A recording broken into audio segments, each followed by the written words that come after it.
Hey everyone and welcome. In this guide, you'll learn the best attack lineups and setups for Killjoy on Ascent. You'll not only be learning the default standard setups for your turret and Alarmbot on attack the pros are using, you'll also be learning some absolutely insane lineups for your Nanoswarms that can clear out common angles, get kills, and make your attacks way more effective with Killjoy. Not to mention you'll uncover the overpowered lineups for the post plant that can prevent the opponent from defusing and guarantee you the round. Now, these pro setups and lineups aren't just one person's opinion, but rather created from researching the top Killjoy players and consulting with the top pros and coaches in Valorant. Additionally, Ascent is by far Killjoy's most powerful map to be played on, so if you struggle with the map Ascent, then you may want to just consider picking up Killjoy after watching this guide. Alright, let's jump straight into it, starting with where you should be placing your turret on attack on Ascent. As of patch 1.11, they've changed how Killjoy's turret and Alarmbot work. Instead of being constantly active, they will only be active if you're in 40 meters of them. Additionally, the turret and Alarmbot cooldown was significantly reduced to let you pick up and reposition them faster and more often. This has changed how you want to use Killjoy's turret on attack, so first, let's start with B site. The first turret placement is to watch your flank when you're attacking B site, and it's outside of B garage on top of this roof. This will spot two areas, defenders pushing B garage as well as mid.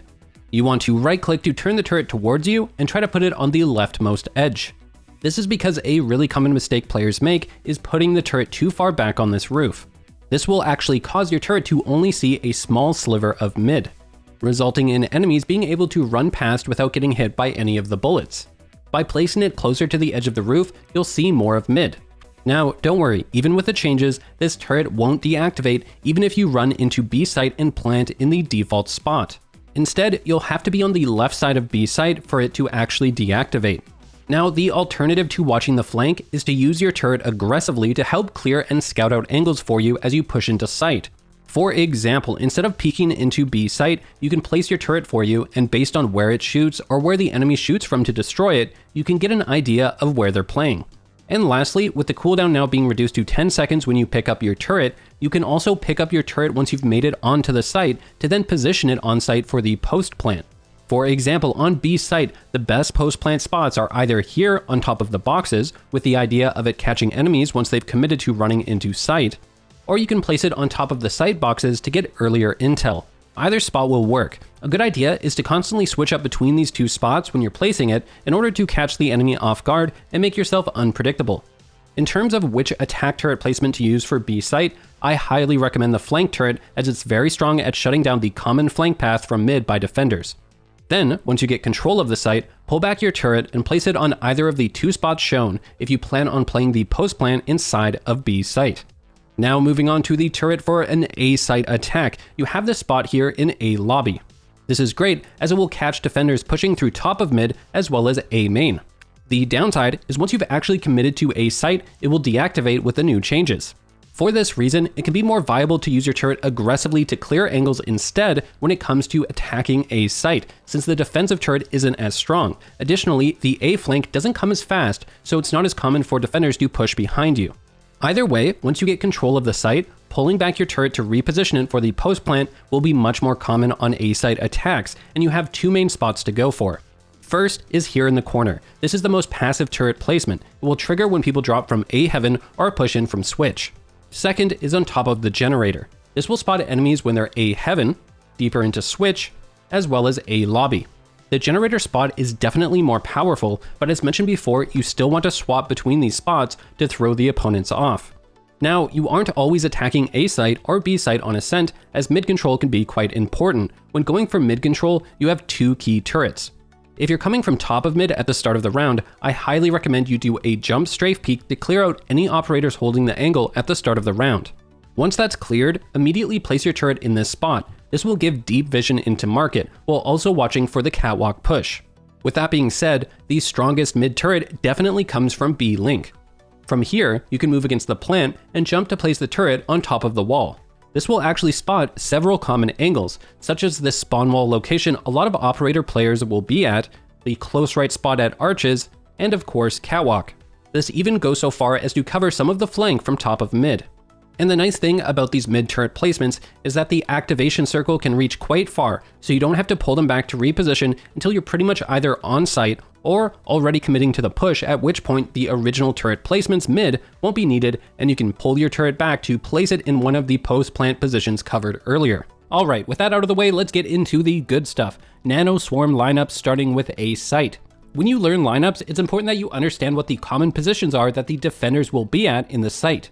For a site on Ascent, the most common locations are behind generator and boxes, as they give the defenders cover while also giving them the option of peeking from the left or right, making them less predictable. The second most common would be close to the right behind boxes or up close to the left near switch. These are less common as they don't have cover to fall back from and you can only peek from one predictable angle. And lastly, there's a heaven, which also has the same problem of only being able to peek from one angle, making it predictable. So these are all the locations we want to learn lineups for. The great thing about these SkillCapped lineups for a site is that they all come from the same starting location. To get here, head outside A main and look into the sky. You'll see these shards sticking out. You'll want to look at the edge of the second shard to the right. Now, simply line this up so that it's touching the corner of the roof. Don't worry, it doesn't have to be super precise, they just need to be relatively close to each other like this. Fantastic, now all the A site lineups will come from this standard position. Let's start with the generator lineup, as this is the most common spot a defender will play. From the starting position you just learned, simply aim at the top of this roof in the sky. Left click and it will land in a perfect spot to push a defender out of that position into the open where they can be easily shot as they'll have no cover. Always keep in mind, it's important you activate these nanoswarms as soon as they land to prevent the opponent from destroying them. Next we have the lineup for boxes, which starts at the same starting location. Aim at the top of this gray line in the roof. Left click and it will land perfectly behind boxes, pushing out any defender playing there into the open. One thing to note for this lineup is that it's important not to aim too high from the gray line in the roof, or it will land on top of the boxes and do no damage to the enemy. It's better to aim too low than high for this lineup. Next, we have the close right lineup. Aim at the antenna where it meets the roof. You want to jump and then left click. This clears out anyone trying to hide behind the boxes or hold an angle from there on A main. Next, we have the spot at switch. For this one, you want to use the HUD. Pay attention to your Alarmbot icon. You want to place the Alarmbot so that it's sitting on top of the roof in the distance. Left click and it will clear anyone holding near the switch. And last, we have a secret bonus lineup that no one else knows about until now. You see, it's typical on Ascent for there to be one defender in a site and one defender on Catwalk. This Catwalk player can fall back outside of tree room to get a strong angle on pushes into A main. This is a common angle an operator player would hold. Well, there's a sneaky lineup that completely shuts down this angle. Again, same starting location, then see this upside down triangle that's above the Nanoswarm icon. You want to line this up with the top of this antenna. Simply left click and it will land on the other side of the wall. Once you activate the Nanoswarm, it not only completely prevents someone from holding this angle, but also prevents them from pushing through the doorway to reinforce a site. And if you're serious about improving, then go to SkillCapped.com to unlock our hyper improvement system that will teach you how to win more gunfights, master your agent, and so much more. Backed by our rank improvement guarantee, you have nothing to lose. So come join over 500,000 satisfied members of SkillCapped, improve that KDA, and get the rank you've always wanted at SkillCapped.com, link in the description below. Now, one of the reasons Killjoy is so strong on Ascent is her ultimate can actually cover nearly the entirety of both sites. However, there are still gaps where a defender can hide. For example, when we use our ultimate on a site, it creates safe spots on the right side of heaven, the left side of heaven, and the right side of hell. This is why when you use your ultimate, you want to follow it up with specific Nanoswarm lineups to prevent defenders from holding these areas. After placing your ultimate, run so you're in front of this wooden door. Look up at the rightmost shard in the sky, and aim slightly to the right of it and slightly above the wall. This will prevent anyone from holding the right side of heaven when you use your ultimate. Then, in the same spot in the front of the wooden door, look at the second shard to the right. Aim slightly to the left of it and slightly above the wall. This prevents anyone from holding the left side of heaven. What you'll find though is there is still a gap between them in the middle of a heaven, as well as not addressing a defender possibly hiding in the right side of hell. This is perfectly fine though, as it means when you first peek, all you have to do is line up your crosshair on that safe spot in the middle of heaven, as that's the only place an enemy can safely be. Notice how when we do this peek, we're not exposed to that right side of hell, so after we clear this angle, we know there's only one last spot the enemy can be, right side of hell, so we can clear that next. Additionally, these lineups still work even if you don't use your ultimate, as you can use them to clear out anyone who's holding these positions with an operator in a heaven. Alright, so you now know the lineups to clear the most common angles as well as to coordinate your ultimate for a site. All that's left is to learn the lineups once you've planted the spike.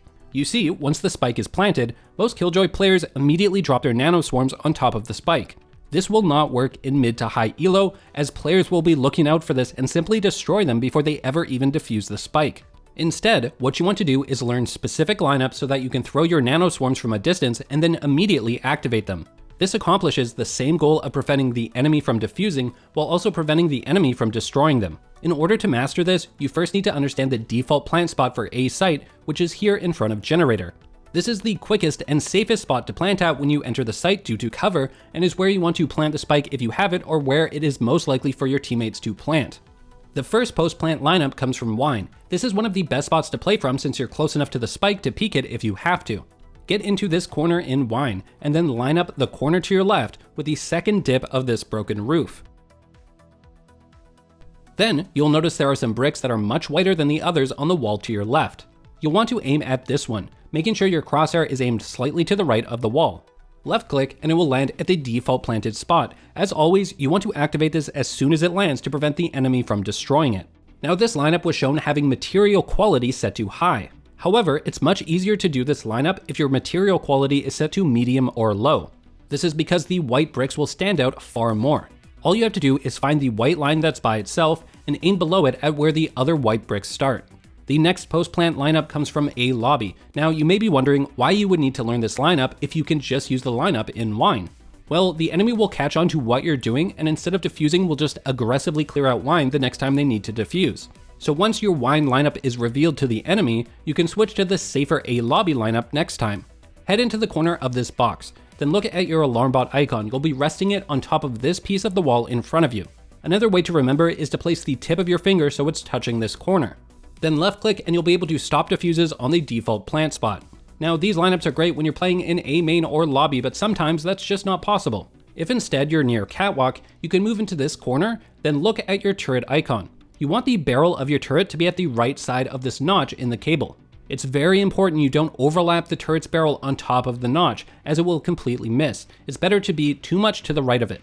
Again, this will stop the defuse at the default plant spot. If instead you find yourself in tree room, then you can head into this corner. For this one, it's best if you have your detail quality set to medium or low. This is because it will create this triangle of empty space in the leaves. From here, you just need to aim to the left side of it and slightly up, and you'll be able to stop the enemy from defusing the spike. Compare this to when you have the detail quality set to high, and it's much harder to locate and remember the precise lineup for this. And the last spot you can find yourself in is in A heaven. This one's actually really cool as you can just move into this corner. From here, aim at the topmost pipe. You'll see a yellow marking on it. Aim in between the base of the pipe to the left and this yellow marking. The great thing about this lineup is if the spike is planted further into sight next to generator, then all you have to do is make an upwards adjustment to make it land closer to you. Now keep in mind that your timing of when you throw these Nanoswarm lineups are so important. If you throw them too late, the enemy can just get the spike to the halfway mark, or even worse, just straight up defuse it. This is why placing your Alarmbot on top of the spike can be a massive help. Once the Alarmbot is placed, it will notify you of when an enemy is moving to defuse the spike. This way you can time the release of your Nanoswarm with when your Alarmbot activates. This will end up with the Nanoswarm landing at right around the time the enemy starts his defuse. If you don't have an Alarmbot on the spike, then you'll have to release it early, before the enemy starts his defuse. You can do this by listening to sound cues and basing the timing around that. For example, if someone shoots and destroys the doors at tree room, well then you should know to probably release the Nanoswarm in the next 3 seconds, as he'll be running into sight and defusing the spike relatively soon. Overall though, this is a skill you'll develop over time by practicing different timings and getting a feel for the pacing of the game. Now that you understand when to release your first Nanoswarm, the question remains of when to release your second one. The first thing you need to know is that Nanoswarms will last 5 seconds. For all of your lineups, it typically takes 5 seconds from when you release your Nanoswarm for it to land on the default plant spot. What this means is that you want to release your first Nanoswarm and immediately re-equip your second one. Then activate your first Nanoswarm as soon as it lands and quickly line up and release your next Nanoswarm as fast as you can. This will give you around 10 to 12 seconds of completely preventing the defuse. One other tip as well is once you've released your last Nanoswarm, you should be moving into position to then peek the spike if the enemy will still have time to defuse after the last Nanoswarm expires. Simply wait for the defuse sound and then jiggle peek and pre-fire the angle. You can just continually repeat this and be extremely hard to hit, and your peeks will be able to scout out if they got off the spike. If they did, you can then hide and wait until you hear the defuse sound again and repeat the jiggle peek process. Using this specific tactic, along with the Nanoswarm lineups, will give you a very high chance of securing rounds when you get the spike planted. And just like that, you've now mastered all the best Nanoswarm lineups for A site when taking the site and after you've planted. Now, before we move on to B site though, let's first talk about the middle of the map. Killjoy really only has one good lineup here, and that's to clear out players holding Catwalk. Most players will make the mistake of throwing the Nanoswarm on Catwalk too short. This will create a safe angle at the back of Catwalk someone can still hold. Instead, with the lineup that you're about to learn, the Nanoswarm will cover the entire area and completely prevent someone from holding the angle at Catwalk. At the start of the round, move against this barrier into the corner to the right. Then if you look at the HUD, you'll see above your Nanoswarm icon, 2 mouse icons, while above these you have 2 dots. Line up these dots so they're on both sides of the tree in front of you at the height of the black line on the wall. Then, once the barrier falls, run forward and left click. This is a super useful lineup when you want to take control of mid at the start of the round and you either don't have anyone with a smoke on your team or they're simply not smoking Catwalk. Okay, moving on to B site. The most common positions defenders will hold are at stairs and CT. If the player has a Sova, they are almost always playing at Speedway though, due to his wallbang strategy with his recon dart. The second most common positions are close right of B garage exit and looking out of market. The vast majority of lineups will come from a very simple position. Simply move into this corner outside of B garage. The first lineup is for the close right outside of B garage. Move into the corner previously mentioned. Now look for the upside down triangle that's above your Nanoswarm icon. Line up the point of this with the bottom right of the letter E on the sign. Left click and it will land in such a way to not only push off anyone holding the angle into B garage, but also any enemies hiding inside of the cubby. Next, we have the lineup for Speedway. Move into the same corner as before. This time we'll be lining up the same upside down triangle with the bottom left corner of this electrical box. This lineup is very unforgiving, so you really want to make sure you've lined them up accurately. This completely denies the wallbang angle Sova mains like to play. Next up, we have the lineup for stairs. Same corner as before, aim your crosshair at the bottom of the antenna on the roof.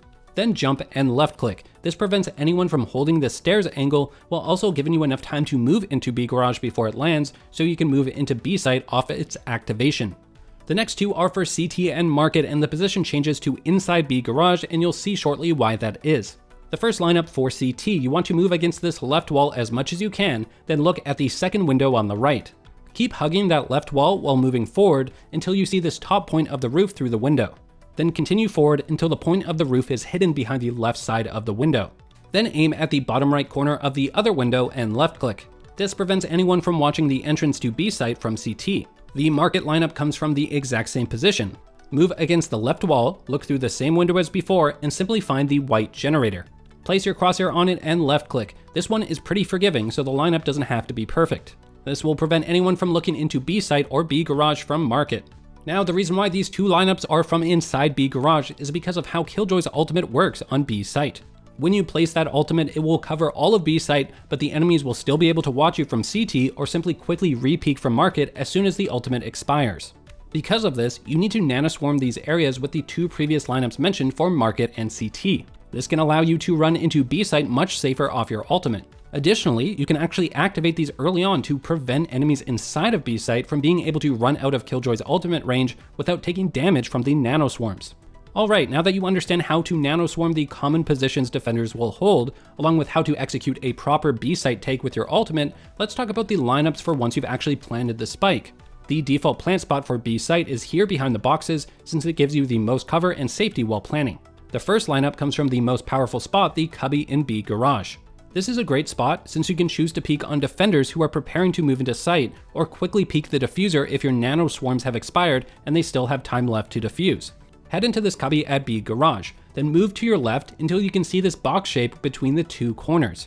You'll then see the edge of a corner in the white fog here. Place your crosshair there and left click. One fantastic thing about this lineup is that if the spike is planted further to the right, you can easily adjust the lineup by simply moving your crosshair more to the right. The next lineup comes from B lobby from a very familiar position, this corner. All you have to do is aim your crosshair at the point of the second rightmost shard in the sky. Left click and it will land at the default planting spot. What you'll want to do is use the spot in B garage cubby first, then once the enemy team knows where you're playing on the post plant, they won't defuse the bomb and instead will try to rush you. This is when you switch to the safer spot in B lobby. Still, you won't always find yourself going B garage every time you plant B site. If you happen to be in market, there's a really easy lineup. Move forward until there's sky above this part of the building to the right. Then aim at the white generator on the wall. The nice thing about this is that as long as there's a sky gap on the building to the right and you're aiming at the generator, you can move anywhere from the left to right and it will go in the exact same spot. And lastly, if you find yourself in CT, then you want to again aim at that white generator in the distance. Move until it's nestled into this corner like this. Aim at the generator and left click. This one is pretty forgiving in terms of where you're standing, just make sure to aim at the white generator. Alright, now that you've mastered all of the Killjoy lineups for Ascent, it begs the question, which bombsite is better to attack? Well, firstly, it depends on where specific agents of the enemy are playing. For example, if the enemy has a Killjoy who's playing B site, but they don't have anyone to lock down A site, maybe they only have duelists like Reyna or Phoenix, then go for A site as it will be much easier to take. Or maybe the enemy doesn't have a Killjoy but instead has a Cypher that's playing A site. Again, that means to focus your attacks on B site. In the situation that the enemy doesn't have any agents like Killjoy, Cypher, or Sage to prevent a rush, then you'll typically find the most success on B site as you can get quick and effective rushes on it at the start of the round with your lineups, especially with your ultimate. However, if the enemy has a Killjoy, Cypher, or Sage, one posted at B and one posted at A, typically A site is going to be the easier one to hit in that scenario. This is because of how defenders are typically positioned on Ascent, with only one in A site and one in Catwalk. It also opens you up to a split attack from both Catwalk and A main, which is easier to pull off than trying to do a split attack from mid and B garage, since often defenders stack 2 at mid on Ascent. Alright, we put a ton of effort into this guide. If you're serious about improving and want to support what we do, then check out SkillCapped.com, link in the description below. Otherwise, make sure to like, subscribe, and hit that bell icon to get more premium guides just like this one. We here at SkillCapped want to thank you for watching, and we'll catch you in the next one.